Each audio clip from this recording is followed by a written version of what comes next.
Hello my dear students, welcome to science and fun class 11th। कैसे हो मेरे प्यारे प्यारे चुनु मुनुस?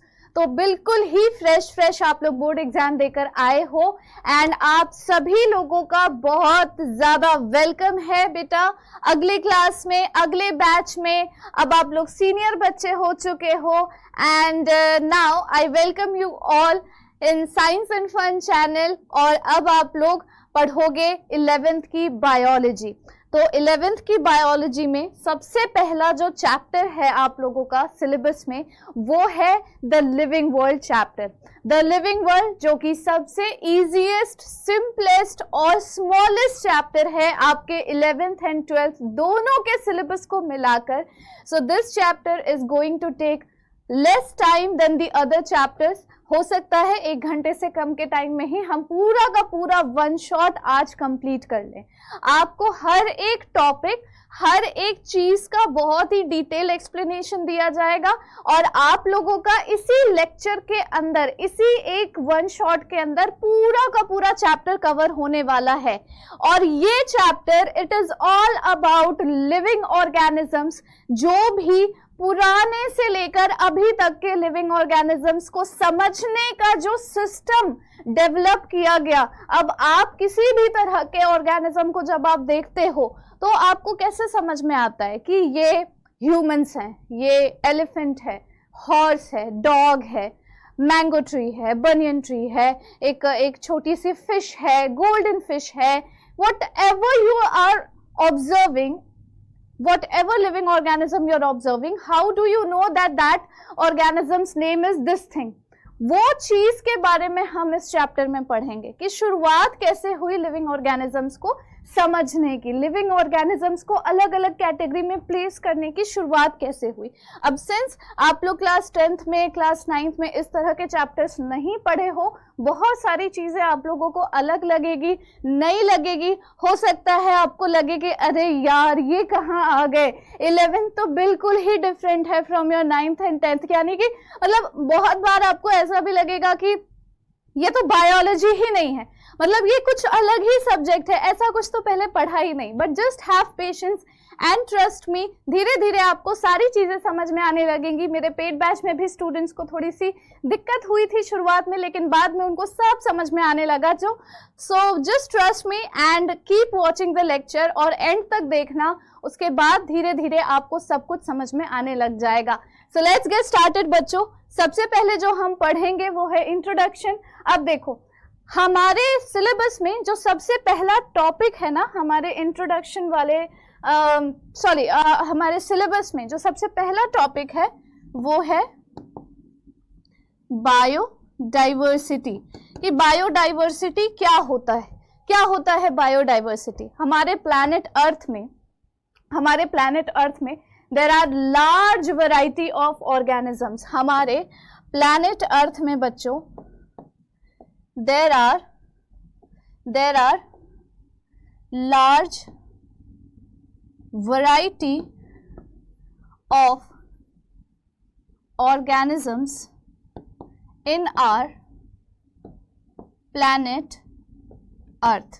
ठीक है, आप काउंट भी नहीं कर सकते कि कितने सारे होंगे, और कितने सारे होंगे ये आपके इस स्लाइड में सबसे पहले लाइन में ही लिखा हुआ है कि there are 1.7 million species to 1.7 से 1.8 तक का रेंज है। कितने मिलियन स्पीशीज हमारे इस प्लैनेट अर्थ में पाई जाती हैं, और ये टोटल नंबर ऑफ स्पीशीज का बस एक फ्रैक्शन है। इट्स अ मियर फ्रैक्शन बच्चों, क्योंकि लार्ज नंबर ऑफ ऑर्गेनिजम्स अभी भी ऐसे हैं जो अनडिस्कवरेबल हैं, मतलब कि अभी भी उनको डिस्कवर नहीं किया गया है और नहीं किया जा पाएगा, क्योंकि बहुत ही एक्सट्रीम हैबिटेट में वो पाए जाते हैं जहां तक इंसानों का पहुंचना कभी कभी बहुत मुश्किल भी हो जाता है। ठीक है, so there are a large fraction of organism जो अभी तक डिस्कवर नहीं हुए हैं, जिनकी नेमिंग नहीं है, जिनकी कोई पहचान नहीं है, कोई आइडेंटिफिकेशन अभी तक उनको नहीं मिली है। जितने अभी तक डिस्कवर किए जा चुके हैं, जितने लोगों को अभी तक उनकी पहचान मिल चुकी है, जितने भी स्पीशीज को हम जानते हैं, उनका नंबर है 1.7 से 1.8 मिलियन, यानी कि लगभग 17 से 18 लाख स्पीशीज को हम जानते हैं, उनकी पहचान हो चुकी है, आइडेंटिफिकेशन उनका हो चुका है। और उन सारे ऑर्गेनिजम्स में क्या क्या, किस अलग अलग तरह के ऑर्गेनिजम्स इंक्लूड किए जाएंगे, उसमें इंक्लूड किए जाएंगे बैक्टीरियाज यानी कि यूनिसेलुलर ऑर्गेनिजम्स, प्लांट्स हैं, फंगस है, एनिमल्स हैं, ठीक है, अलग अलग तरह के ऑर्गेनिजम्स पाए जाते हैं। Done everyone? चलो, so among which 1.2 million are animal, 1.2 million animal है, 0.5 मिलियन प्लांट की स्पीशीज है, और बचे हुए जितने भी बच गए ना, वो सब फंगसेस में आ जाते हैं और बैक्टीरिया वाले ग्रुप में आ जाते हैं। आप ये मान के चलो कि फंगस का जो ग्रुप है, यानी कि दुनिया में जितने भी फंगस पाए जाते हैं, उसका भी फ्रैक्शन बहुत लार्ज है। ये कुछ एक्स्ट्रा पॉइंट्स है जो मैं बस ओरली समझाऊंगी और आपको अपने नोट्स में लिख लेना है। बच्चों, ये स्लाइड आपको science and fun 9th, 10th, 11th, 12th की टेलीग्राम चैनल पर अवेलेबल हो जाएगा just after uploading this lecture. आप वहां से ये स्लाइड डाउनलोड कर सकते हो, लेकिन आई विल सजेस्ट यू कि आपको इस चैप्टर के नोट्स खुद से बनाने चाहिए, और जब आप अपने नोट्स खुद से बनाओगे तो आपका अंडरस्टैंडिंग का लेवल बहुत अच्छा हो जाएगा, इंप्रूव हो जाएगा। So you must make notes by yourself, ठीक है? So due to such high number of species, it is important to classify them and study them in groups. इतनी high number of species होने की वजह से उनका क्लासिफिकेशन जरूरी है ताकि हम उसकी अच्छी तरीके से स्टडी कर सके, ठीक है? So बायोडाइवर्सिटी क्या चीज है? Biodiversity is group and different kind of organisms present on our earth. Biodiversity is group of different kinds of organisms. Biodiversity, group of different kinds of organisms present on earth. अब ये जो different kinds of organisms मैंने यहाँ पर लिखा हुआ है, अब आप सोचो ये डिफरेंट काइंड्स कौन कौन से होंगे। सबसे पहले तो हम यूनिसेलुलर की बात कर लेते हैं, क्योंकि सबसे छोटे से ग्रुप होते हैं, छोटे होते हैं मतलब कि स्मॉलेस्ट होते हैं, यूनिसेलुलर हैं इसीलिए स्मॉलेस्ट है, लेकिन उनको कम मत समझना, ये भी बहुत बड़ा फ्रैक्शन इंक्लूड करते हैं टोटल नंबर ऑफ स्पीशीज में।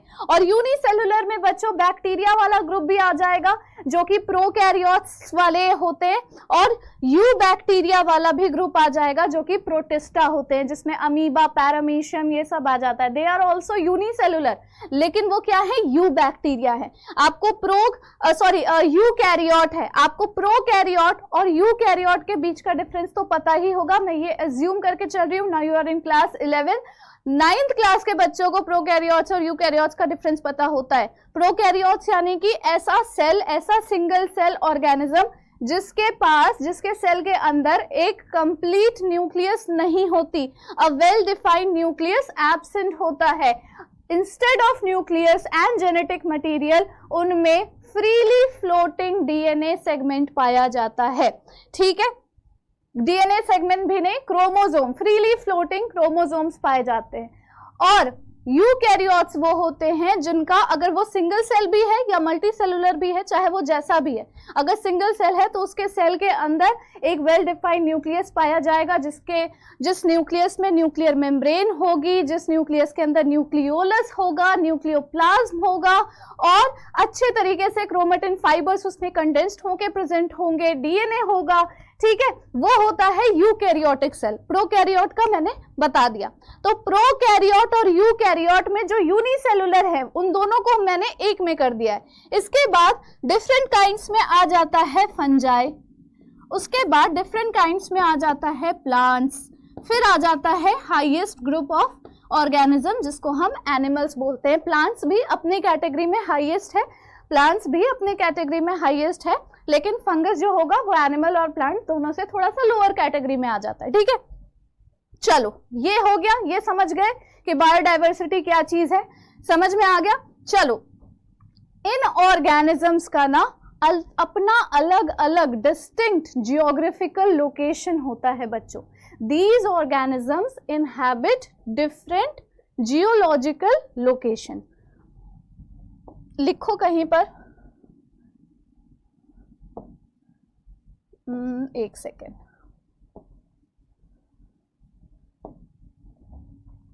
यहीं पे कहीं लिखो। कहाँ लिखूं? चलो यहां लिख देती हूं। These organisms inhabit distinct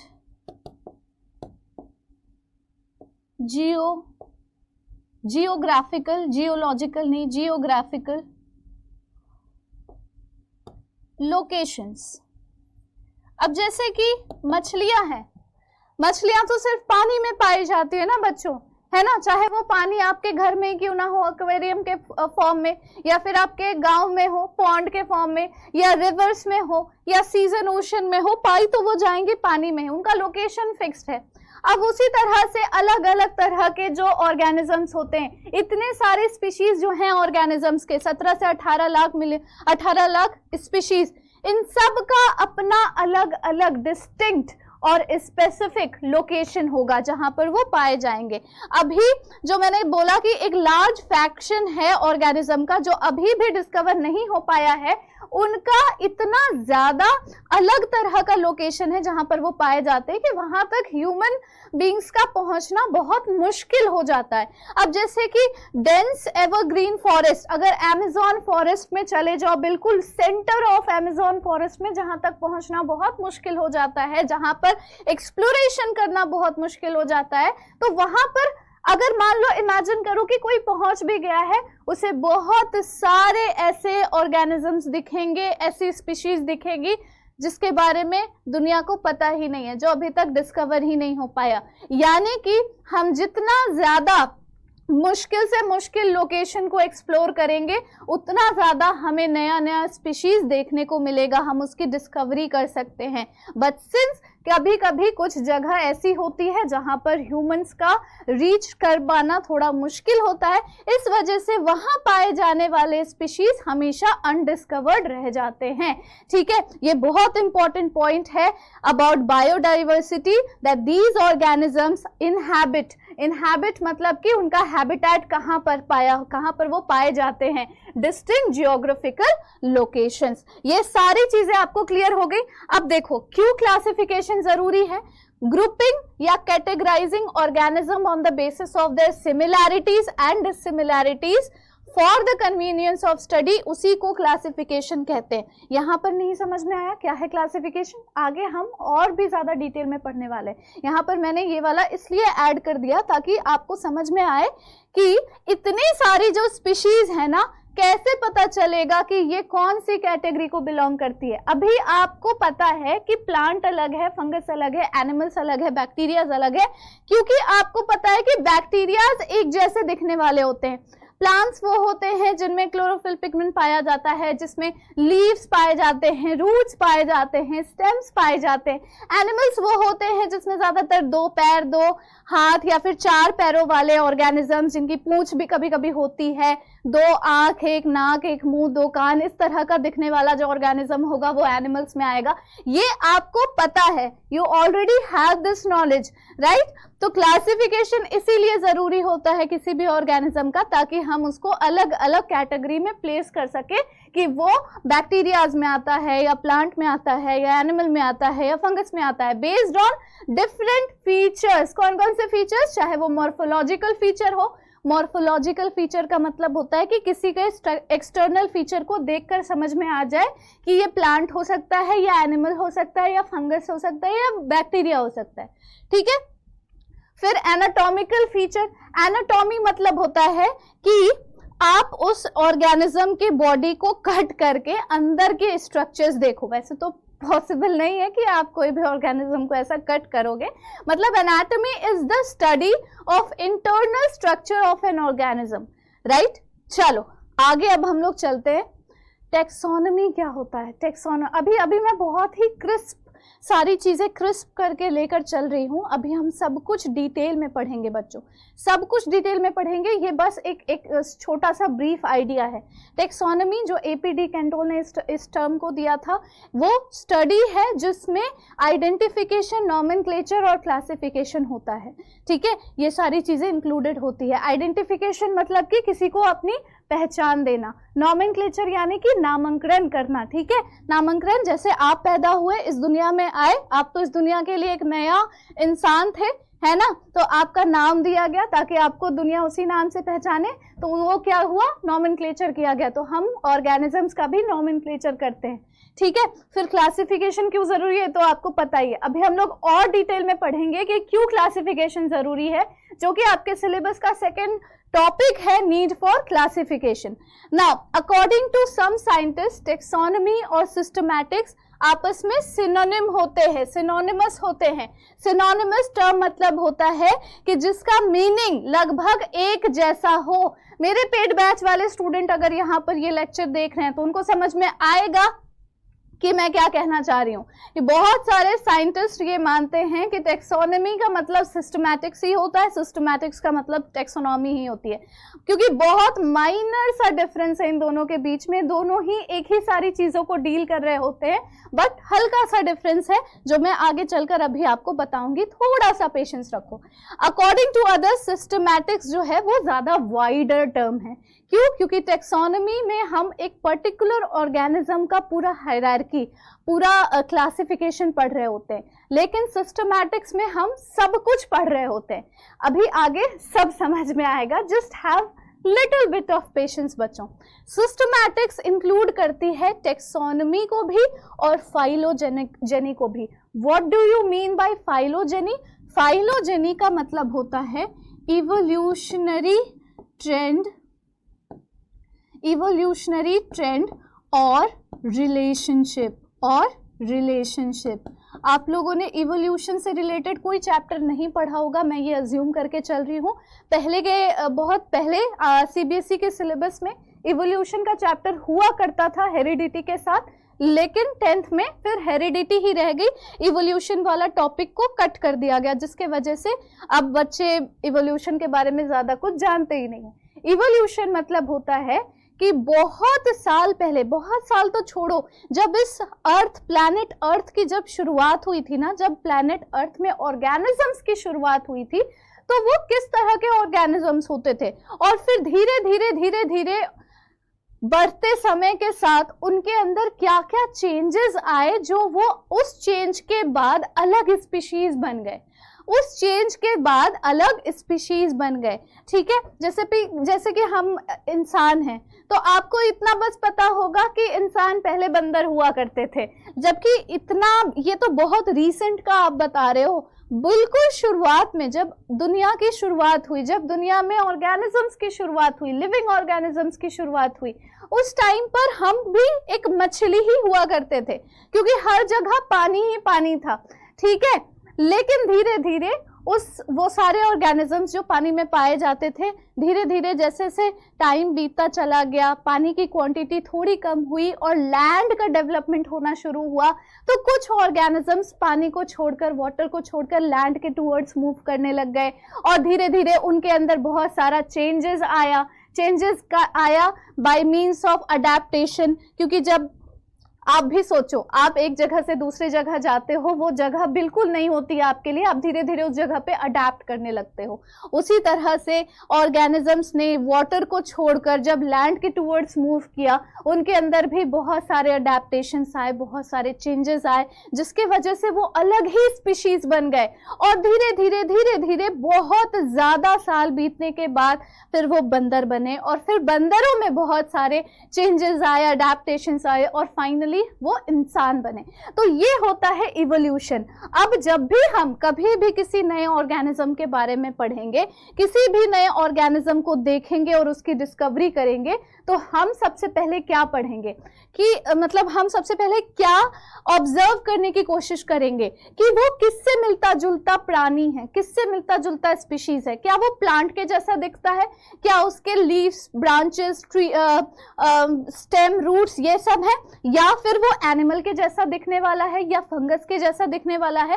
पहले तो हमारे दिमाग में ये चीज आएगी। जब हम उसे क्लासिफाई कर लेंगे कि वो कौन से किंगडम का प्राणी है, एनिमल किंगडम का है या प्लांट किंगडम का है या मोनेरा यानी कि बैक्टीरिया किंगडम का है या फंगस के किंगडम का है, अगर हम ये सब कुछ समझ लेंगे तब हम सोचेंगे कि इस स्पीशीज का इवोल्यूशन किससे हुआ था, ताकि हमें और क्लियर अंडरस्टैंडिंग मिले कि ये स्पीशीज कहाँ से आया है, इसका जड़, इसका रूट कहाँ है, ठीक है, इसकी ओरिजिन कहाँ है। ओरिजिन ऑफ स्पीशीज आप लोग पढ़ोगे क्लास 12th में जब आप पढ़ोगे इवोल्यूशन चैप्टर, ठीक है। तो अभी थोड़ा सा सब्र रखो, अभी जितना भी इवोल्यूशन के बारे में पढ़ने का था आपको इस चैप्टर को समझने के लिए, वो मैंने आपको समझा दिया, ठीक है। तो that is systematics, phylogeny. So systematics can be defined as study of diversity of organism and evolutionary relationship among them. कितनी डाइवर्सिटी है आपस में ऑर्गेनिजम्स की और उन सब में आपस में क्या इवोल्यूशनरी रिलेशनशिप है, क्या वो आपस में इवोल्यूशन के बेसिस पर जुड़े हुए हैं, क्या वो रिश्तेदार हैं कहीं से भी, है ना। रिश्तेदार मतलब कि क्या उन दोनों के एंसेस्टर्स एक ही हुआ करते थे और अलग ज्योग्राफिकल लोकेशन और अलग तरह के अडेप्टेशन, अलग तरह के क्लाइमेटिक कंडीशन के वजह से वो अलग अलग स्पीशीज में बट गए, क्या ऐसा कुछ है। इन सब चीजों की जब हम स्टडी करते हैं तो हम समझते हैं कि हम सिस्टमैटिक्स पढ़ रहे हैं। It is a branch of science बच्चों, हम क्या पढ़ रहे हैं, सिस्टमैटिक्स। आगे देखो, now systematics of plant is called systematic botany और फादर ऑफ सिस्टमैटिक बॉटनी है कैरोलस लिनियस। अभी आप इनका जो नाम है ना कैरोलस लिनियस, ये आप बहुत बार पढ़ोगे, बहुत बार सुनोगे इस चैप्टर में इनका ये नाम, ठीक है। इसमें मजा नहीं आया क्या, इसको हाईलाइट करके, ऐसा हाईलाइट करके मजा नहीं आया, आ गया दिख रहा है, स्क्रीन पे दिख रहा है, अच्छा लग रहा है ऐसे हाईलाइट करके। जो भी इंपॉर्टेंट चीज होगी मैं उसको हाईलाइट करूंगी और मेरी आदत है इंपॉर्टेंट चीजों में स्टार मार्क कर देना या रेड हार्ट बना देना। जहां जहां पर आपको दिखेगा कि मैंने रेड हार्ट बना रखा है, समझ लेना it is of utmost importance और वहां से आपके एग्जाम में क्वेश्चन तो जरूर आने वाला है। जहां जहां पर मैं रेड हार्ट बना लूं या फिर स्टार बना लूं, बस समझ जाना कि वहां से क्वेश्चन तो जरूर आएगा।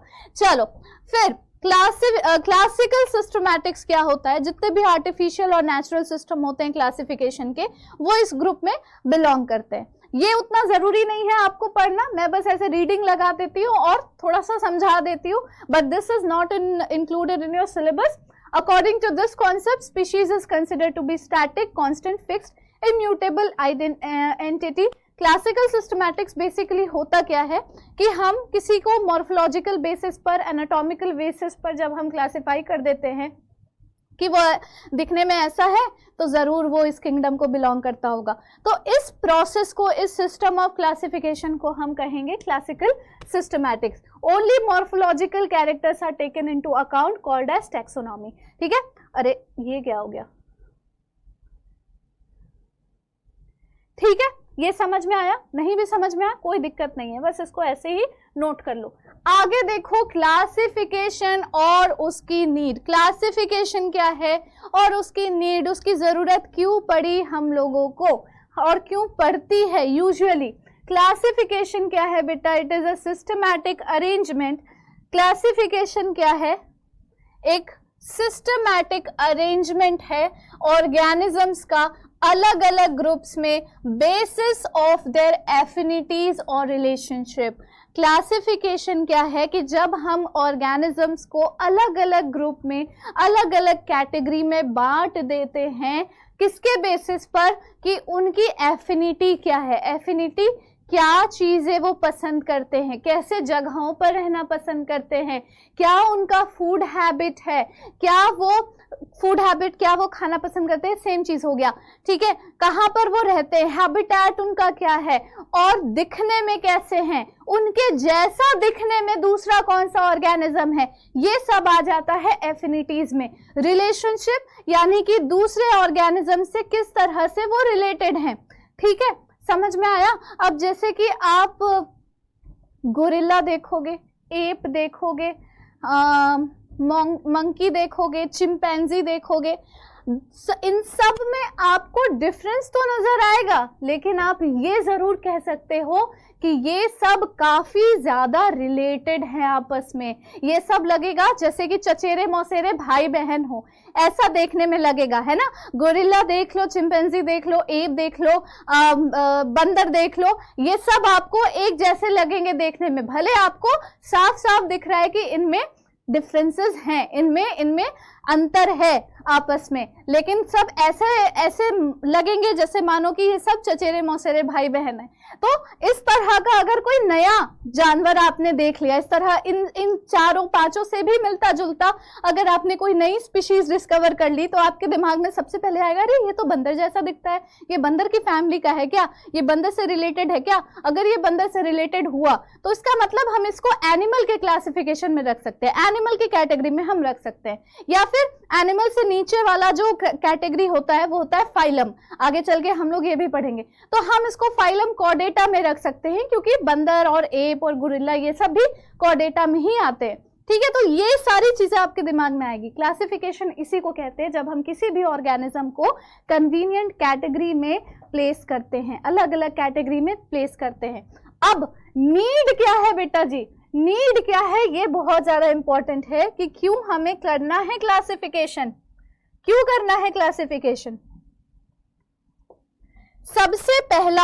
सबसे पहला नीड है कि कन्वीनियंस हो जाएगी, पढ़ाई में कन्वीनियंस हो जाएगी। जब भी आप किसी एक पर्टिकुलर एनिमल या एक पर्टिकुलर प्लांट की स्टडी कर रहे होगे, उसका केस स्टडी कर रहे होगे, तो आपको पता चलेगा कि आपको पहले से ही पता होगा कि ये कहाँ ऑलरेडी कैटेगराइज्ड है, ऑलरेडी क्लासिफाइड है, ठीक है। नॉलेज ऑफ अडेप्टेशन बहुत ही ज्यादा इंपॉर्टेंट नीड, बहुत ही ज्यादा जरूरी रीजन ताकि हम क्लासिफिकेशन करें।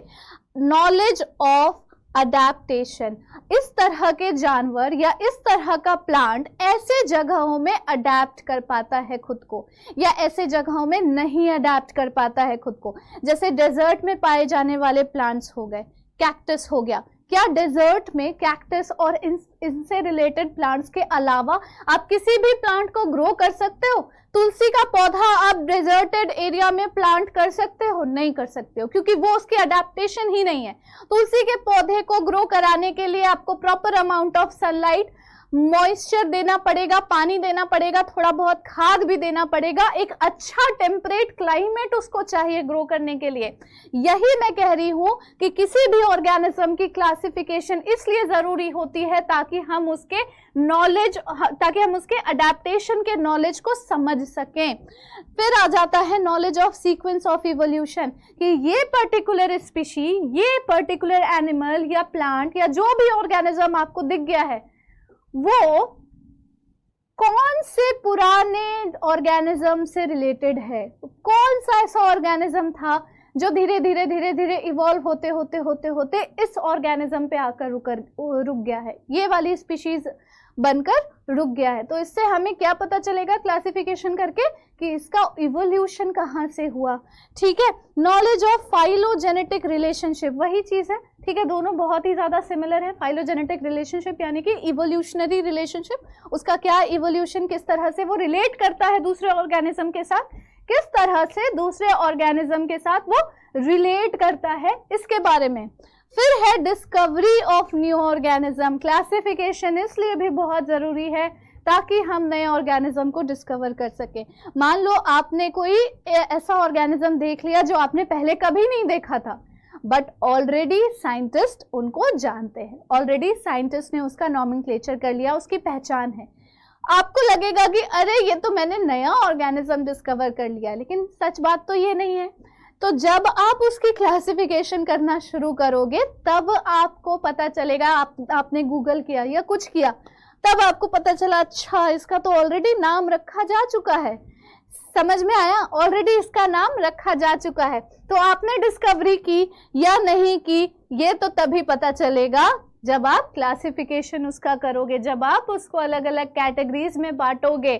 किसके बेसिस पर? उसका मॉर्फोलॉजिकल फीचर क्या है, उसका एनाटॉमिकल स्ट्रक्चर क्या है, उसका फाइलोजेनेटिक रिलेशनशिप क्या है, उसकी साइटोलॉजी क्या है। साइटोलॉजी मतलब उसके सेल का स्ट्रक्चर कैसा है, क्या उसके सेल का स्ट्रक्चर प्लांट सेल से मिलता जुलता है या एनिमल सेल से मिलता जुलता है या फंगस के सेल से मिलता जुलता है। उस साइटोलॉजी से, उस सेल के स्ट्रक्चर से भी आपको बहुत आइडिया लग जाएगा कि वो प्लांट या एनिमल या फंगस किसको बिलोंग करता है। समझ में आया? चलो, नीड हो गया, समझ में आ गया आपको कि क्लासिफिकेशन क्यों जरूरी है, what is the need of classification. आगे देखते हैं अब हम लोग।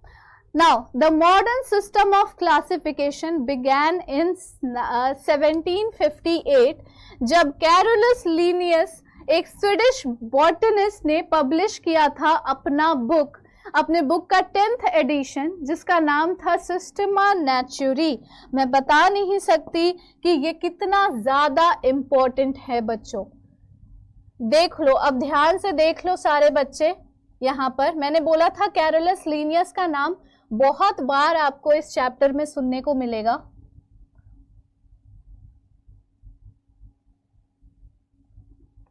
मैंने बोला था कैरोलस लीनियस का नाम बहुत बार आपको इस चैप्टर में सुनने को मिलेगा। ठीक है, अब यहाँ पर इट्स टाइम कि मैं यहाँ पर एक नहीं 2 रेड हार्ट बना दूं, बिकॉज इट्स वेरी इंपॉर्टेंट, बहुत ही ज्यादा इंपॉर्टेंट है। सिस्टमा नेचुरी में इन्होंने सबसे पहले इस बुक में मॉडर्न सिस्टमैटिक्स, मॉडर्न क्लासिफिकेशन के बारे में शुरुआत की थी। किन्होंने? कैरोलस लीनियस ने। ठीक है, नॉमेनक्लेचर भी इन्होंने ही करना शुरू किया था। और उस बुक का नाम था स्पीशीज प्लांटेरम। यहां पर लिखो कहीं पे,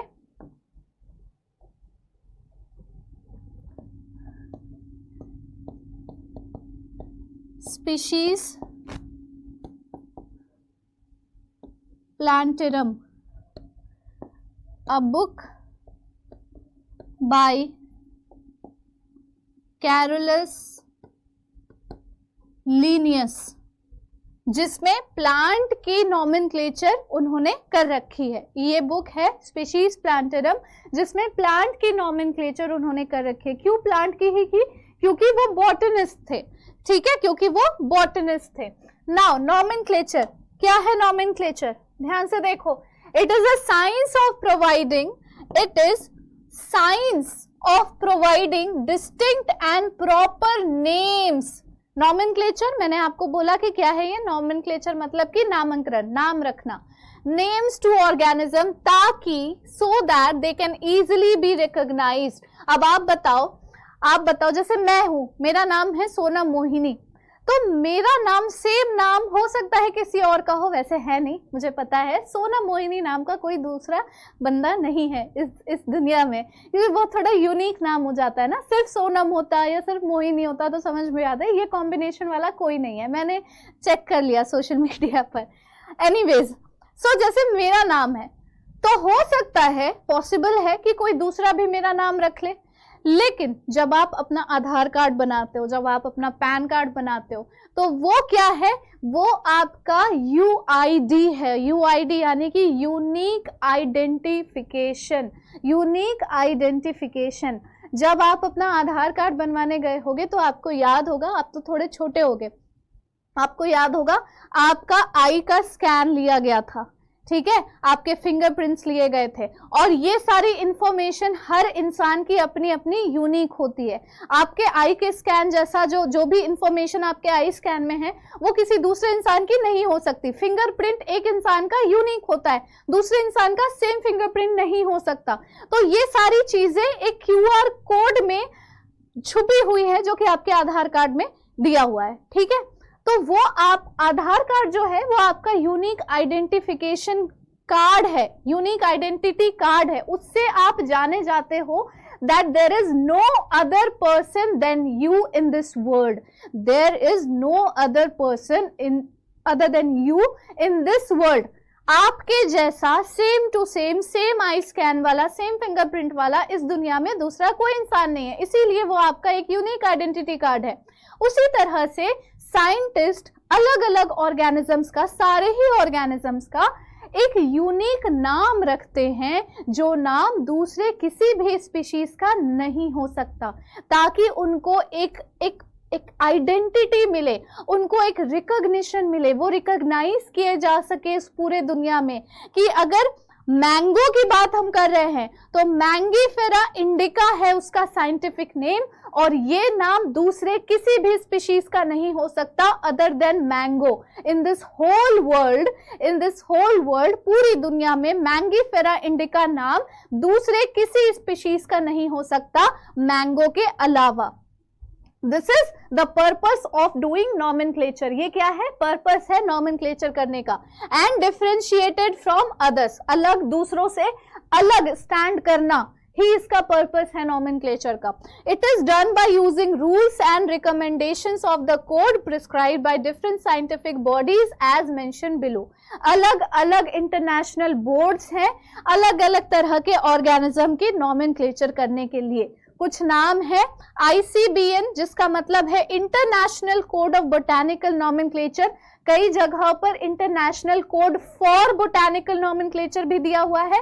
सो there is a little bit of controversy. आप फॉर भी लिख सकते हो, ऑफ भी लिख सकते हो, बट इसके अलावा कुछ नहीं लिखना, और कोशिश करना कि आप यही लिखो। ICZN international code of zoological nomenclature, botanical nomenclature यानी कि जिसमें प्लांट के ही सिर्फ कैटेगरी के ऑर्गेनिजम्स का नाम रखा जाता है। जूलॉजिकल नॉमेनक्लेचर जिसमें एनिमल के ही कैटेगरी के ऑर्गेनिजम्स का नाम रखा जाता है। फिर आ जाता है ICNB international code of nomenclature of bacteria, जितने भी बैक्टीरिया की कैटेगरी के ऑर्गेनिजम्स हैं उन सब का नॉमेनक्लेचर ICNB करता है।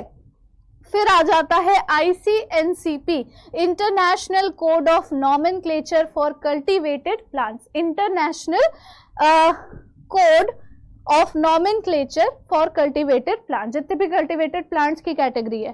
फिर आ जाता है ICTV international committee for the taxonomy of viruses की जो भी टैक्सोनॉमी होती है वो ICTV करता है। ICVN भी होता है बच्चों, ICVN जिसका मतलब होता है international code of viral nomenclature, viruses की नेमिंग दी जाती है ICVN में। ये सारी कुछ इंटरनेशनल बॉडीज है जिसमें आपको याद कौन कौन सा रखना है। शुरू के दो मोस्ट इंपॉर्टेंट है, एग्जाम में भी आएगा, तो इन्हीं दोनों में से कुछ आएगा। अब आ जाओ, अब बात करते हैं हम लोग टाइप्स ऑफ नॉमेनक्लेचर की। अब हम लोग फाइनली बात करेंगे टाइप्स ऑफ नॉमेनक्लेचर के बारे में। तो बेसिकली ना दो तरह का नॉमेनक्लेचर होता है, एक होता है वर्नाकुलर नेम और दूसरा होता है साइंटिफिक नेम।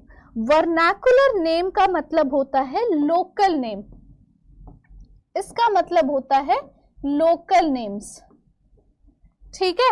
जैसे कि डॉग, इंग्लिश में हम उसे डॉग समझते हैं, हिंदी में हम उसे कुत्ता कहते हैं, ठीक है।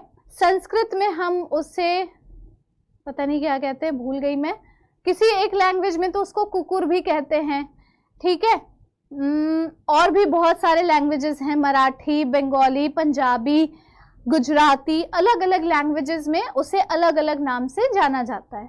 तो उसी को कहते हैं हम वर्नाकुलर नेम, इसी को कहते हैं हम वर्नाकुलर या फिर लोकल नेम्स। ये नेम है गिवन टू द ऑर्गेनिज्म एक लोकल लैंग्वेज में, एक local language of that region में। दीज नेम्स आर इनवैलिड क्योंकि इनका रिकॉग्निशन यूनिवर्सल नहीं है।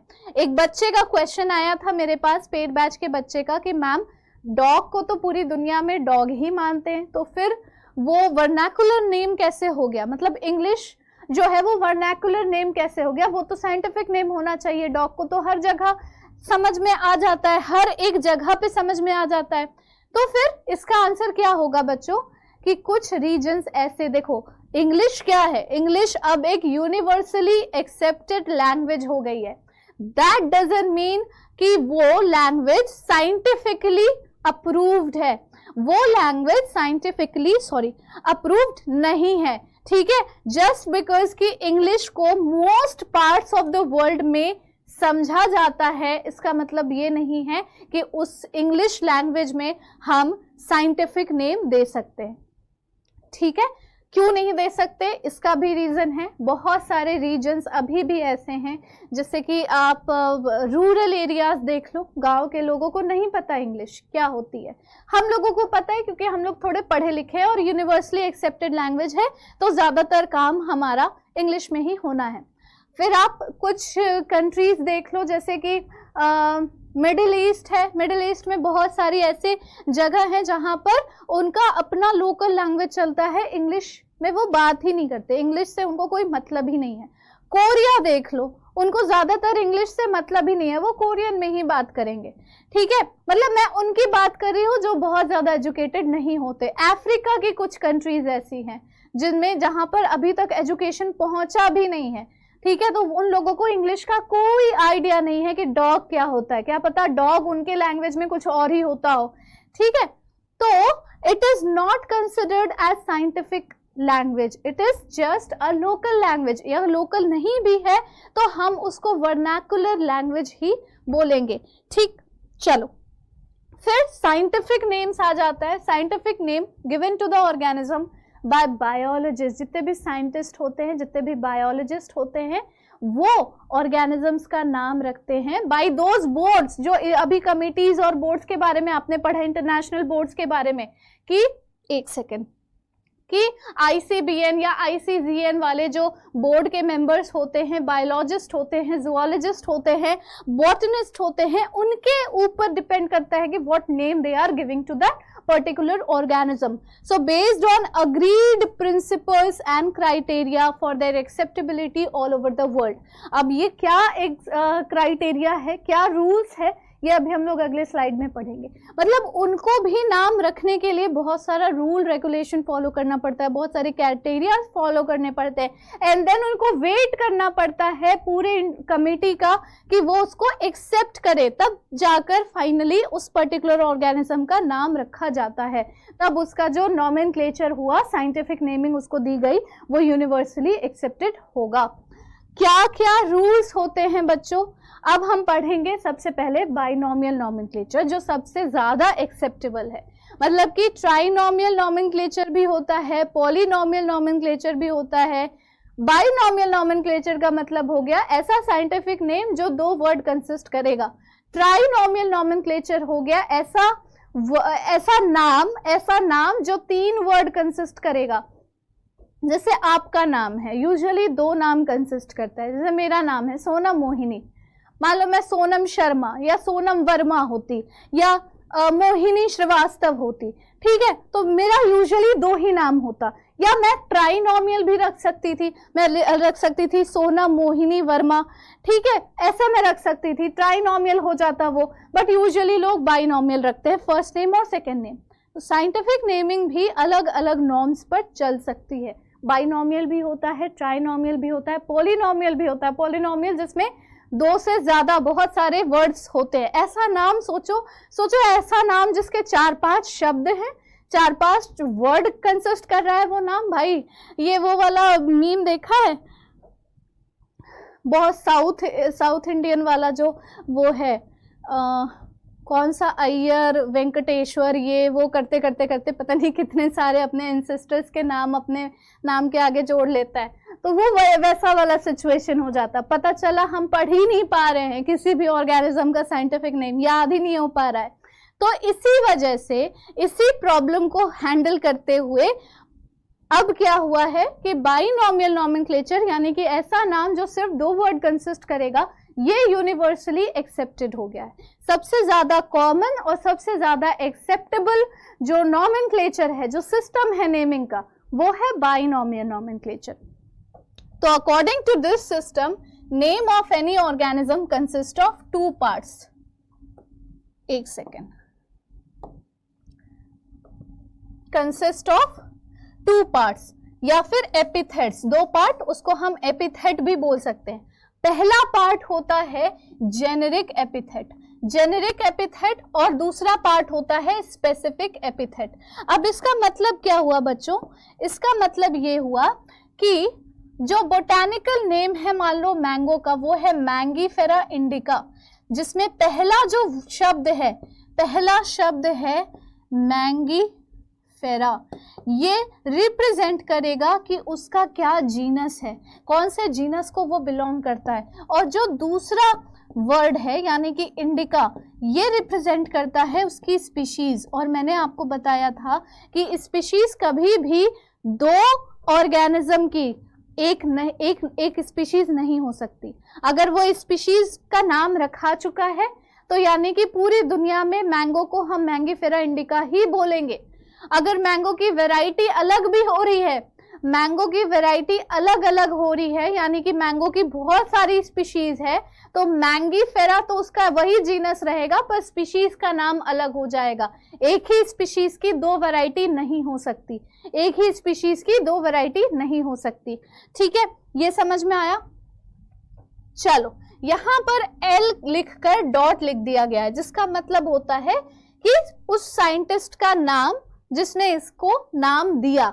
लिनियस ने मैंगीफेरा इंडिका का नाम दिया था, तो वो अपने आगे लिनियस का LINN 4 लेटर्स और डॉट लिख सकता है, या फिर इस तरीके से भी लिख सकता है। इन विच मैंगीफेरा इज जेनेरिक एपिथेट जो रिप्रेजेंट करता है जीनस को, और इंडिका है स्पेसिफिक एपिथेट जो रिप्रेजेंट करता है स्पीशीज को, और एल रिप्रेजेंट करेगा नेम ऑफ द साइंटिस्ट यानी कि लिनियस, जिसने इसका नाम दिया था मैंगो का। चलो भाई, आगे अब देखते हैं। अब कुछ रूल्स और रेगुलेशंस हैं जो यूनिवर्सली एक्सेप्टेड होते हैं, और उसी रूल के अकॉर्डिंग हमें नॉमेनक्लेचर करना पड़ता है। हमें यानी कि उन साइंटिस्ट को, बायोलॉजिस्ट को, जो इनका नॉमेनक्लेचर करते हैं। पहला रूल ये है कि जो नाम होगा वो ग्रीक या लैटिन लैंग्वेज में दिया जाएगा। जो नाम होगा वो ग्रीक या लैटिन लैंग्वेज में होगा। लैटिन लैंग्वेज डेड लैंग्वेज है, अब उस लैंग्वेज को लोग यूज नहीं करते, अब उस लैंग्वेज में यूजुअली लोग बातें नहीं करते। ठीक है, तो वो एक डेड लैंग्वेज हो चुका है। इसी वजह से भी शायद साइंटिफिक नेमिंग हमने लैटिन में रखने का बोर्ड ने फैसला लिया होगा, ताकि इस डेड लैंग्वेज को यूज करके हम उसे यूनिक बना सकते हैं। Scientific name should always be a unique name, right. दूसरा पॉइंट है रूल्स ऑफ बाइनोमियल नॉमेनक्लेचर में कि जेनेरिक नेम की जो शुरुआत होगी, यानी पहला लेटर जो होगा जेनेरिक नेम का, वो कैपिटल लेटर होगा, जैसे यहाँ लिखा हुआ है, और वो स्पीशीज से पहले लिखा जाएगा। यानी पहला word, binomial nomenclature consist of 2 words, जिसमें first word is always of name of genus, genus का नाम होगा, यानी कि जो मैंगीफेरा है, ठीक है, और उसकी शुरुआत होगी कैपिटल लेटर से। जबकि स्पीशीज का जो नाम है, यानी दूसरे वर्ड का जो नाम है, वो स्टार्ट होगा स्मॉल लेटर से, जैसे यहाँ पर इंडिका लिखा हुआ है। ये हो गया दूसरा पॉइंट ऑफ बाइनोमियल नॉमेनक्लेचर, दूसरा रूल ऑफ बाइनोमियल नॉमेनक्लेचर।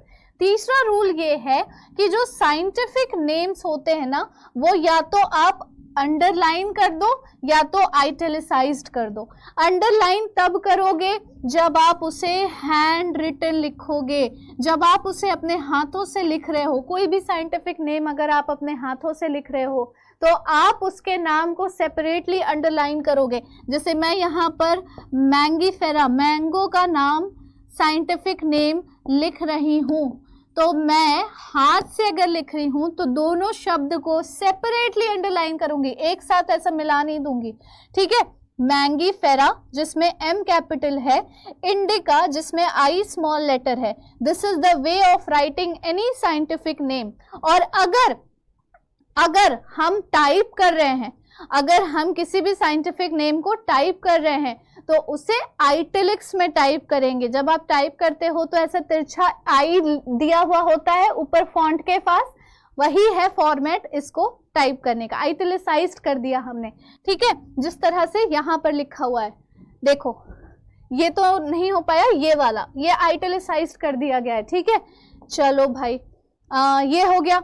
जो चौथा रूल है बाइनोमियल नॉमेनक्लेचर का, वो क्या है, name of authority should be written after specific epithet in any abbreviated form, in an abbreviated form. जैसे कि मैंगीफेरा है, मैंगीफेरा इंडिका, इसका नाम दिया था लिनियस ने, तो हम क्या करेंगे, LINN लिख देंगे, सिर्फ L भी लिख सकते हैं, जिससे हमें पता चलेगा कि जो ऑथर है या जो साइंटिस्ट है जिसने इसका नाम दिया वो, उसकी अथॉरिटी हमें पता चल गई। ठीक है, और इसको आइटैलिसाइज करने की कोई जरूरत नहीं है, ये ब्लॉक लेटर्स में ही लिखा हुआ रहेगा, ब्लॉक लेटर्स नहीं मतलब कि नॉर्मल फॉन्ट में ही लिखा हुआ रहेगा। और the most important rule of ICBN is rule of priority. अब ये देख लो, ये आपके सिलेबस में तो नहीं है, ये वाला रूल आपको याद करने की जरूरत नहीं है, बट आपकी जानकारी के लिए बहुत जरूरी है।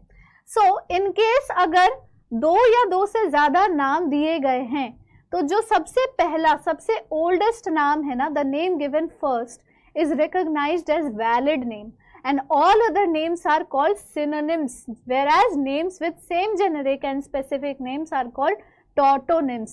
जैसे कि ratus ratus, naja naja, ratus ratus जो है वो रैट का साइंटिफिक नेम है, जिसमें जीनस और स्पीशीज दोनों का एक ही नाम दिया जाता है, दोनों एक ही होते हैं, सेम होते हैं, उसको हम टॉटोनिम कहते हैं, उसको हम टॉटोनिम कहते हैं। किंग कोबरा का साइंटिफिक नेम है नाजा नाजा, किंग कोबरा, नाजा, नाजा नाजा, ये जीनस का नाम है, ये स्पीशीज का नाम है, और किसका ये साइंटिफिक नेम है, किंग कोबरा का साइंटिफिक नेम है। तो ये क्या कहलाएगा, ये टॉटोनिम कहलाएगा, क्योंकि इसका जीनस और स्पीशीज दोनों सेम ही है, तो इसको हम टॉटोनिम कहेंगे। कभी कभी होता है कि एक ही ऑर्गेनिज्म का 2 साइंटिफिक नेम या 2 से ज्यादा साइंटिफिक नेम रख दिया जाता है, डिपेंड करता है कि उसमें क्या अडेप्टेशंस आए, या फिर क्यों पहले वाला जो था वो उस नाम को डिस्कार्ड नहीं किया गया, मतलब समझ लो कि उस ऑर्गेनिज्म में कोई चेंजेस नजर आए जिसके बेसिस पर हमने उसका नाम ही बदल दिया। लेकिन हर जगह पे पुराने स्क्रिप्चर्स जहां पर भी हम उसका नाम ढूंढने की कोशिश करेंगे, हम ओल्डेस्ट नेम को प्रायोरिटी देंगे, हम प्रायोरिटी हमेशा ओल्डेस्ट नेम को देंगे। जो उससे मिलता जुलता नाम है उसको हम सिनोनिम बोलेंगे। क्या बोलेंगे, सिनोनिम। और टॉटोनिम किसको बोलेंगे, जहां पर ऐसा नाम है जिसका जीनस और स्पेसिफिक एपिथेट दोनों सेम है, जैसे रैटस रैटस, नाजा नाजा। ठीक है, समझ में आया। चलो आगे है टेक्सोनॉमी एंड सिस्टमैटिक्स, जो लगभग आपका लास्ट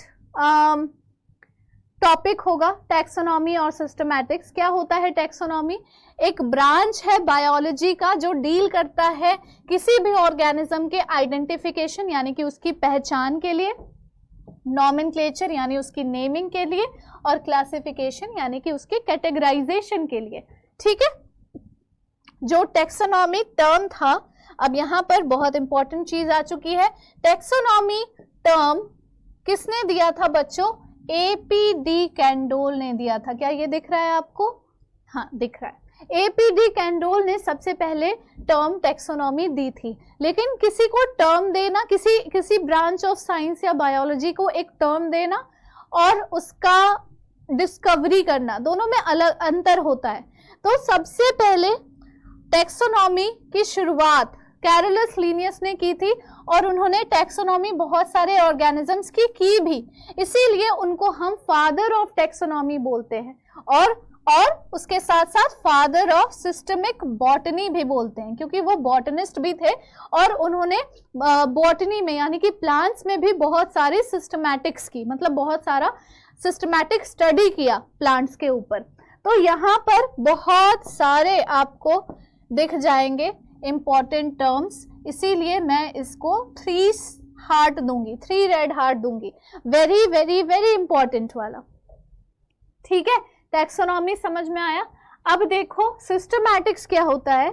सिस्टमैटिक्स ब्रांच है बायोलॉजी का जो कंसर्न्ड है रिकंस्ट्रक्टिंग फाइलोजेनी से with naming and classifying species. यानी एक तरह से आप समझने की अगर कोशिश करो तो सिस्टमैटिक्स का मतलब क्या हो जाएगा, सिस्टमैटिक्स का मतलब हो जाएगा टैक्सोनॉमी प्लस फाइलोजेनेटिक रिलेशनशिप। लिख दो फटाफट से यहाँ पर,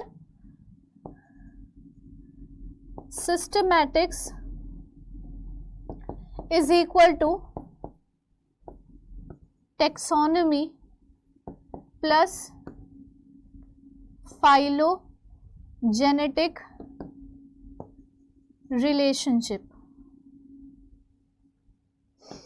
ठीक है, ठीक है। इसीलिए क्या होता है, बहुत सारे साइंटिस्ट टेक्सोनॉमी और सिस्टमैटिक दोनों को एक जैसा मानते हैं, जबकि एक जैसा वो है नहीं, उसमें डिफरेंस है। उसमें डिफरेंस ये है कि सिस्टमैटिक्स में हम उसकी फाइलोजेनी भी कंसिडर कर रहे हैं, हम उसके इवोल्यूशनरी ट्रेंड को देख रहे हैं, हम ये भी देख रहे हैं कि वो ऑर्गेनिज्म कहाँ से इवॉल्व होकर आ रहा है, भाई कौन था उसका एंसेस्टर, कहाँ से वो आ रहा है इवॉल्व होते हुए, क्या अडेप्टेशन है उसकी। जबकि टेक्सोनॉमी में हम सिर्फ और सिर्फ उसका आइडेंटिफिकेशन, कि उसकी पहचान क्या है, उसका नॉमेनक्लेचर, उसका नाम क्या है, उसका क्लासिफिकेशन, कि वो कौन से kingdom, phylum, order, class, division, family में बिलोंग करता है। अब ये क्या है, ये अभी मैं बताऊंगी, ध्यान से देखो। नाउ लास्ट टॉपिक तो ये है ना, लास्ट टॉपिक ये है। इसके बाद भी एक टॉपिक है कॉन्सेप्ट ऑफ स्पीशीज वाला, बट मेन इंपॉर्टेंट टॉपिक जो होगा ये है टेक्सोनॉमिक कैटेगरी या टेक्सॉन। क्या होता है टेक्सॉन और क्या है taxonomic category.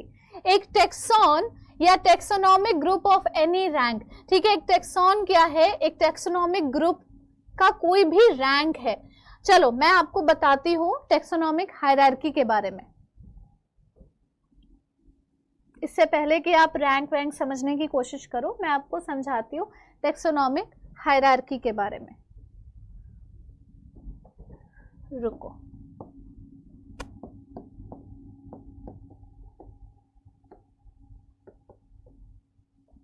Taxonomical hierarchy, spelling थोड़ा मिस्टेक लग रहा है मुझे, बट इग्नोर करो। देखो, सबसे पहले आता है बच्चों किंगडम। सबसे पहले किसी भी टेक्सोनॉमी की शुरुआत होती है, जब हम किसी भी ऑर्गेनिज्म का क्लासिफिकेशन करते हैं तो हम सबसे पहले देखते हैं कि वो कौन से किंगडम को बिलोंग करता है। किंगडम कितने होते हैं, 5 होते हैं। कौन कौन से किंगडम होते हैं बच्चों, दूसरे पेन से लिखती हूँ ना। कौन कौन सा किंगडम होता है, सबसे पहले मोनेरा, मोनेरा जिसमें पूरा बैक्टीरिया का ग्रुप आ जाता है। फिर आता है प्रोटिस्टा किंगडम, प्रोटिस्टा जिसमें यूनिसेलुलर ऑर्गेनिजम्स तो होते हैं लेकिन वो यूकैरियोटिक होते हैं। मोनेरा में वो सब क्या है, प्रोकैरियोटिक हैं। ठीक है, फिर आ जाता है किंगडम फंजाई, जितना भी फंगस का ग्रुप है वो सब इस किंगडम में आ जाएगा। फिर आता है किंगडम प्लांटे, यानी कि जितने भी प्लांट्स है दुनिया में, चाहे छोटे प्लांट्स हो, बड़े प्लांट्स हो, श्रब हो, हर्ब हो, टॉलेस्ट हो, स्मॉलेस्ट हो, चाहे जैसा भी हो, अगर उसमें प्लांट की कैरेक्टरिस्टिक्स हैं तो वो प्लांट किंगडम के अंदर आएगा सब कुछ। फिर आ जाता है एनिमल किंगडम, किंगडम एनिमेलिया। तो ये 5 किंगडम्स होते हैं बच्चों। क्या होते हैं, 5 किंगडम। ये सबसे स्मॉलेस्ट लार्जेस्ट टेक्सॉन कहलाता है। ये क्या कहलाता है, it is the largest tax on. मैंने क्या बताया था टेक्सॉन का डेफिनेशन, टेक्सॉन का डेफिनेशन मैंने बताया था कि कोई भी रैंक का टेक्सोनॉमिक ग्रुप या टेक्सोनॉमिक हायरार्की का कोई भी रैंक, चाहे पहला रैंक या दूसरा रैंक या तीसरा रैंक, तो ये पहला रैंक है, ये पहला रैंक है, इसीलिए ये लार्जेस्ट टेक्सॉन कहलाता है। अब एक किंगडम के बाद ना, एक किंगडम से छोटा जो कैटेगरी होता है वो होता है फाइलम। एक्चुअली मैं एरो गलत बनाई हूं, एरो ऐसे नहीं जाएगा, एरो जाएगा ऐसे, क्योंकि बहुत सारे फाइलम एक किंगडम को बिलोंग करते हैं, बहुत सारे क्लास एक फाइलम को बिलोंग करते हैं। फाइलम या डिवीजन, 2 चीजें आप बोल सकते हो। अगर आप एनिमल का केस ले रहे हो तो फाइलम बोलोगे, अगर आप प्लांट का केस ले रहे हो तो डिवीजन बोलोगे। प्लांट के किंगडम के अंदर बहुत सारे डिवीजन्स आ जाते हैं प्लांट में, ठीक है। एनिमल के किंगडम के अंदर बहुत सारा फाइलम आ जाता है, ठीक है। अब एक फाइलम के अंदर बहुत सारा क्लास आ जाता है, एक क्लास के अंदर बहुत सारा ऑर्डर आ जाता है, एक ऑर्डर के अंदर बहुत सारा फैमिली आ जाता है, एक फैमिली के अंदर बहुत सारा जीनस आ जाता है, जिसके बारे में हमने बाइनोमियल नोमेनक्लेचर में पढ़ा था, और एक जीनस के अंदर बहुत सारे स्पीशीज आ जाते हैं। और स्पीशीज को बच्चों हम क्या कहेंगे, स्पीशीज भी तो एक टेक्सॉन है, सबसे छोटू टेक्सॉन है, तो हम क्या कहेंगे इसे, it is the smallest, it is the basic, it is the fundamental unit of tax on, fundamental unit of taxonomy. ठीक है, टेक्सोनमी, और ये क्या है, स्मॉलेस्ट टेक्सॉन है, ये सबसे छोटू टेक्सॉन। स्पीशीज से छोटा और कुछ नहीं होता, स्पीशीज से छोटा होता है सब स्पीशीज। लेकिन आपके सिलेबस में, मतलब कहते हैं ना कि अभी जब आप बीएससी या हायर स्टडीज करोगे तो आपको बहुत सारी इससे भी ज़्यादा वास्ट नॉलेज मिलेगी, तब आप पढ़ोगे कि स्पीशीज से भी छोटा सब स्पीशीज होता है। लेकिन अभी मानकर चलो कि स्पीशीज ही सबसे छोटा कैटेगरी है या टेक्सॉन है क्लासिफिकेशन के अंदर, टेक्सोनॉमी के अंदर। ये है बच्चों टेक्सोनॉमिकल हायरार्की। अब इसको मैंने जैसे पेड बैच में समझाया था एक एग्जाम्पल देकर, वैसे ही आपको समझा रही हूँ, क्योंकि मैं किसी में भी फर्क नहीं करती। कैसे समझाया था कि एक शहर है जिसका नाम है भोपाल, भोपाल शहर आप सबको पता होगा। कमेंट बॉक्स में कमेंट करके जरूर बताना कौन कौन बच्चा यहाँ पर भोपाल शहर से, और गोरखपुर से कौन भी, ये भी बताना। ठीक है, मान लेते हैं गोरखपुर ले लो, जहाँ से मैं बिलोंग करती हूँ। तो गोरखपुर नाम का शहर है, वो हो गया किंगडम। गोरखपुर नाम का दूसरा शहर तो है नहीं, तो वो हो गया किंगडम। गोरखपुर के अंदर मान लो 20 स्कूल्स है, एक गोरखपुर सिटी के अंदर 20 स्कूल्स हैं, यानी एक किंगडम के अंदर बहुत सारे 20-25 बहुत सारे फाइलम हो सकते हैं, डिवीजन हो सकता है, बहुत सारा हो सकता है। कितना है वो मैं जब पर्टिकुलर किंगडम पढ़ाऊंगी तब मैं बताऊंगी। अब 20 स्कूल में कितनी क्लासेस है, कितनी क्लासेस है 20 स्कूल में? नर्सरी, एलकेजी, यूकेजी होगा, फिर 1 से 10 होगा, फिर 11, 12 होगा। एक आइडियल केस लेके चलते हैं तो 10 + 2 12 और 3 13, यानी कि हर 20 स्कूल में हर एक स्कूल के अंदर 15 क्लासेस हैं, यानी कि हर एक फाइलम के अंदर कितने क्लास हैं। यहाँ पे ये क्लास और वो क्लास अलग अलग है, इसको एक मत समझना, ठीक है। एक फाइलम के अंदर बहुत सारे क्लासेस हैं, हर एक क्लास में 50-50 बच्चा है। क्लास 1 में भी 50 बच्चा है, क्लास 5 में भी 50 बच्चे हैं, क्लास 10 में भी 50 बच्चे, हर एक क्लास में 50 बच्चे हैं, यानी हर एक क्लास में इतने ऑर्डर्स होंगे, बहुत सारे ऑर्डर्स होंगे। हर 50 बच्चों में जो शुरुआत के 10 बच्चे हैं वो क्या है, वो टॉपर्स हैं, ठीक है, वो क्या है, वो टॉपर्स हैं। तो हर ऑर्डर में कितनी फैमिलीज हैं, बहुत सारी फैमिलीज है, 10 फैमिलीज हो सकती है, 5 फैमिलीज होती है। 10 टॉपर्स में शुरू के first, second, third rank holder को मेडल मिलता है ना। फंक्शन जिस दिन एनुअल फंक्शन होता है उस दिन साल भर का सब नहीं कहते, अवार्ड सेरेमनी होती है और first, second, third rank holder को देते हैं ना कि ये तीनों टॉपर्स हैं क्लास के। तो उन 10 बच्चों में 3 बच्चे जो है वो रैंक होल्डर निकल गए, यानी कि उस फैमिली के अंदर कितने हैं, जीनस हैं, कुछ एक आध जीनस है, ठीक है, एक आध या बहुत सारे भी जीनस हो सकते हैं। अब उन तीनों में कोई एक फर्स्ट रैंक होल्डर होगा जिसको हम टॉपर ऑफ द क्लास बोलेंगे, उसके जैसा तो बाकी कोई नहीं है ना, उसके जैसा कोई नहीं है, ठीक है। हो सकता है कभी ऐसा भी हो सकता है कि first rank, second rank, third rank, fourth rank में 2 बच्चे आ गए, फिफ्थ रैंक में 2 बच्चे आ गए, दोनों के सेम मार्क्स है, वो फर्स्ट रैंक होल्डर फर्स्ट ही रैंक होल्डर होता है, वो हो गया स्पीशीज। इस तरह से अगर समझोगे तो समझ में आएगा कि एक किंगडम के अंदर बहुत सारा फाइलम या बहुत सारा डिवीजन होता है, एक फाइलम के अंदर बहुत सारा क्लास होता है, एक क्लास के अंदर बहुत सारे ऑर्डर्स होते हैं, एक ऑर्डर के अंदर बहुत सारी फैमिलीज होती है, एक फैमिली के अंदर बहुत सारा जीनस होता है और एक जीनस के अंदर बहुत सारी स्पीशीज होती है अलग अलग, बहुत सारी स्पीशीज होती है अलग अलग, ठीक है, क्लियर है। ये है टेक्सोनॉमिकल हायरार्की। तो टेक्सॉन क्या है कि कोई भी रैंक, एक टेक्सोनॉमिक ग्रुप का कोई भी रैंक होगा taxon. It is a taxonomic group of real organisms assign to a category, जहां पे टेक्सोनॉमिक कैटेगरी रिप्रेजेंट करती है रैंक या लेवल इन हायरार्की, कौन सा लेवल है उस हायरार्की में, and does not represent living organism, वो उस लिविंग ऑर्गेनिज्म को रिप्रेजेंट नहीं करती है, वो उसके रैंक को रिप्रेजेंट करती है, उसके लेवल को रिप्रेजेंट करती है। ठीक है, एग्जाम्पल देख लो कि रेप्टीलिया एक टेक्सॉन है लेकिन क्लास एक कैटेगरी है। रेप्टीलिया, क्लास रेप्टीलिया, जब आप रेप्टाइल्स के बारे में पढ़ोगे तो आपको पता चलेगा कि रेप्टाइल्स जो है वो किंगडम एनिमेलिया को बिलोंग करते हैं, फाइलम कॉर्डेटा में आते हैं और उनका क्लास होता है रेप्टीलिया। ठीक है, तो क्लास क्या है? क्लास एक कैटेगरी है, क्लास एक कैटेगरी है। ठीक है, और रेप्टीलिया क्या है? एक टेक्सॉन है, रेप्टीलिया एक टेक्सॉन है, यानी कि एक रैंक, किसी कैटेगरी का एक रैंक कहलाता है टेक्सॉन।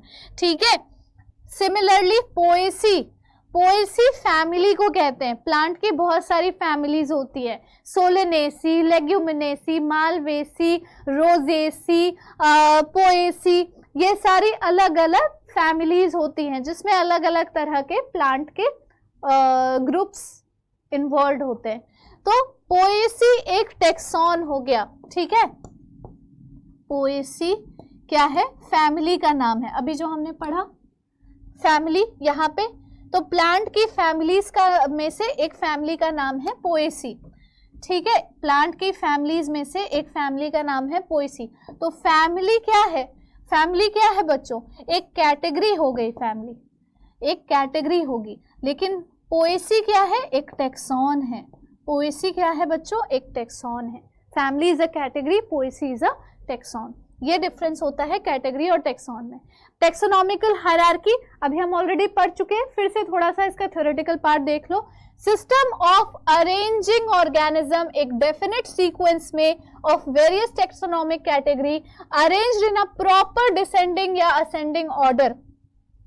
प्रॉपर डिसेंडिंग या असेंडिंग ऑर्डर, उसी को टेक्सोनॉमिक हायरार्की बोलते हैं। अगर डेफिनेशन पढ़नी है टेक्सोनॉमिक हायरार्की की तो वो यही है, और अगर समझना है टेक्सोनॉमिक हायरार्की को तो वो है जो मैंने अभी आपको बताया। It is also called Linnaeus hierarchy, क्योंकि बच्चों लीनियस यहाँ पर भी बाजी मारते हुए उन्होंने सबसे पहले डिस्क्राइब किया था टेक्सोनॉमी। ठीक है, it was proposed by Carolus Linnaeus. Linnaeus introduced 5 categories in the taxonomic hierarchy, जिसको हम क्लास, ऑर्डर, जीनस, स्पीशीज या और वैरायटी कहते हैं। ये तो पुराना सिस्टम हो गया ना टेक्सोनॉमिकल हायरार्की का, ये तो लीनियस के जमाने का हो गया। ये आपको याद नहीं करना है, आपको याद करना है किंगडम, फाइलम और division, class, order, family, genus, species. ठीक है, चलो आगे आ जाता है लास्ट, एकदम ये फाइनल है। ठीक है, ये फाइनल है, this is the last topic, concept of species. Concept of species में हम क्या पढ़ने वाले हैं कि स्पीशीज जो है वो फंडामेंटल या स्मॉलेस्ट यूनिट होती है क्लासिफिकेशन की, जो अभी मैंने आपको बताया है थोड़ी देर पहले। तो टर्म जो स्पीशीज है वो रिकॉग्नाइज किया गया था फ्रॉम जीनस बाय जॉन रे। जॉन रे ने इसे स्पीशीज का टर्म दिया था। Now static concept of species और मॉर्फोलॉजिकल कॉन्सेप्ट ऑफ स्पीशीज जो है वो कैरोलस लीनियस ने दिया था, लेकिन बायोलॉजिकल कॉन्सेप्ट ऑफ स्पीशीज, बेटा जी this is now very very very important. दिख रहा है? नहीं दिख रहा, दूसरा पेन यूज करेंगे हम। कौन सा पेन यूज करेंगे? थोड़ा सा लाइट। ये दिख रहा? बेकार लग रहा है, वही वाला करते हैं ना। कहाँ गया? कौन सा कलर हमने? हाँ, ये वाला कलर यूज किया था। ठीक है, biological concept of species propose by Ernst Mayr. Ernst Mayr ने बायोलॉजिकल कॉन्सेप्ट ऑफ स्पीशीज दी थी, बायोलॉजिकल कॉन्सेप्ट ऑफ स्पीशीज दी थी। बहुत ही ज़्यादा इंपॉर्टेंट है, इसको फटाफट विदाउट वेस्टिंग एनी टाइम यहाँ पर 2 रेड हार्ट बना देती हूँ मैं। अब इस कॉन्सेप्ट के हिसाब से इसका मतलब क्या हुआ कि स्पीशीज का ये पूरा डेफिनेशन है। स्पीशीज क्या होती है अब यहाँ पे आपको समझ में आ जाएगा। एक ग्रुप ऑफ इंडिविजुअल है स्पीशीज जो रिजेंबल करती है आपस में एक जैसे in morphological, physiological, biochemical and behavioural characters, और आपस में इंटरब्रीड करने के लिए केपेबल है। यानी कि इंसान, जैसे इंसान हो गए, इंसान की एक स्पीशीज ले लो, ह्यूमन बींग्स की स्पीशीज ले लो, हमारा नाम है होमो सेपियंस। तो इस दुनिया में इंसान ही इंसान के जैसा दिखता है। इंसान, सारे के सारे इंसान जितने भी हैं वो सब सेम स्पीशीज के हैं। आपकी मम्मी भी होमो सेपियंस है, आपके चाचा चाची भी होमो सेपियंस हैं, आपके पड़ोसी भी होमो सेपियंस हैं। इस दुनिया में जितने ह्यूमन बींग्स देखोगे वो सब होमो सेपियंस हैं, ठीक है। उनके जैसा जो भी होगा वो सब एक ही स्पीशीज का होगा। इंसान के साथ इंटरब्रीडिंग कर सकता है। कभी भी आपने ये सुना है कि इंसान और किसी जानवर के बीच में रिप्रोडक्शन हो गया और उनका बच्चा कुछ और ही बन गया? नहीं हो सकता। Biologically it is not possible. Genetic engineering लगा लो, अगर आर्टिफिशियल तरीके से उसको कुछ कर लो तो भले पॉसिबल होगा, पर बायोलॉजिकल कॉन्सेप्ट ये कहता है कि बायोलॉजिकल कॉन्सेप्ट के अकॉर्डिंग स्पीशीज वो होते हैं जो आपस में मॉर्फोलॉजिकली सिमिलर होते हैं, फिजियोलॉजी उनकी एक जैसी होती है और बायोकेमिकली भी वो एक जैसे होते हैं। उनकी बॉडी के अंदर जो भी तरह का मेटाबॉलिज्म और बायोकेमिकल प्रोसेस चल रहा है वो सब एक जैसा होगा। उनका बिहेवियरल कैरेक्टर भी लगभग एक जैसा होगा, ठीक है, और वो आपस में इंटरब्रीडिंग करने के लिए केपेबल होंगे। इसी का यही डेफिनेशन है स्पीशीज का। स्पीशीज इसी को कहते हैं जो आपस में इंटरब्रीडिंग कर सके बायोलॉजिकली एंड नेचुरली, और वो मॉर्फोलॉजिकली, एनाटॉमिकली, फिजियोलॉजिकली और हर तरीके से, बिहेवियरली हर तरीके से वो सिमिलर होंगे। This is the concept of species given by Ernst Mayr. Okay, so thank you so much बच्चों। यहाँ पर हमारा the living world chapter complete होता है। आई होप आपको ये पूरा चैप्टर अब क्लियर हो गया होगा, आपको हर एक टॉपिक का डेफिनेशन भी प्रॉपर मिल गया होगा। कहीं पे भी कोई प्रॉब्लम हुई तो मुझे कमेंट बॉक्स में कमेंट ज़रूर करना और मुझे बताना आप कौन कौन से जगह से बिलोंग करते हो।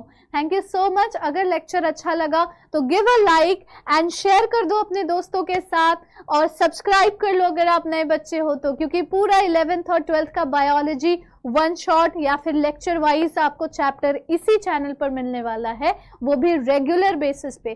Thank you so much, take care and bye bye.